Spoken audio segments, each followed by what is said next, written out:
Well, we know it's tax day, but it's also National Laundry Day. So here are a few do's and don'ts when it comes to laundry. And we're not just talking about your clothes.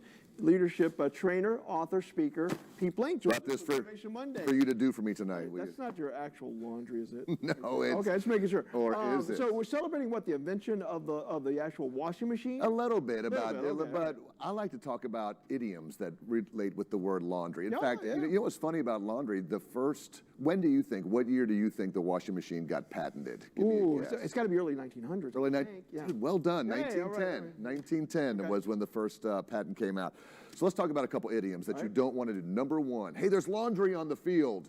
I'm watching a Stallions game this weekend. There's laundry on the field. What does that mean? The yellow flag, the penalty Yellow flag comes out, right. So again, I want to tell you today to motivate you, do not have a lot of laundry on your field. So what I mean by that is try not to break the rules in life, because when you break rules in football, they're going to throw the flag. We got certain rules. Don't cut in line.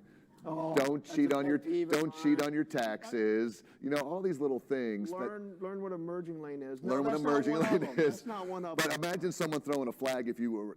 They would say. Yes, exactly. You're you throwing stopped laundry. at the yield sign. Flags on you. Yeah, you have to go back. All right. Meanwhile, I'm guilty of this, having a laundry list of things and feeling guilty when I don't cross every single one of them off. Well, this came from actually I think around 1815 or 1850. One of those two. I'll double check that. But it was during the time of Napoleon, where people would take their laundry to somewhere to get it done. Well, imagine back in the day, you had things, people wore a lot more clothes back in the day. Gloves, scarves, blouses, undergarments, robes, things like that. So when they say you had a laundry list, you literally did that to make sure you got everything back from the cleaners. Now today, a laundry list means you have a lot of items on your to-do list, Mike. So the goal today is don't have a long list of laundry items of to-do things. If you're gonna have a laundry list, I say have a laundry list of things that you're thankful for, things that are blessings in your life. If I'm going to have a long list, it's going to be good things, not things I have to get done. I'm sure everybody remembers the Don Henley song, Dirty Laundry, or was it Glenn Fry? Dirty Laundry. We'll double check that too.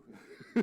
No, but what about do not air your dirty laundry? Don't air your dirty laundry. Don't air your dirty laundry in public. Now, this also comes from the 1800s that said one should wash your dirty laundry at home. And the point behind that was the intimates, the underwear. You didn't want to take that to the place to get cleaned because you didn't want people to see your dirty laundry. So today what that means is you shouldn't be arguing in public about stuff. You shouldn't be, if you're having a fight with your significant other, you shouldn't be bringing stuff out that shouldn't be out in public. People shouldn't see. So don't air that dirty laundry. Good Motivation Monday from Pete Blank. We do appreciate it. I'll pick this up from you next week. Yeah, don't count on it.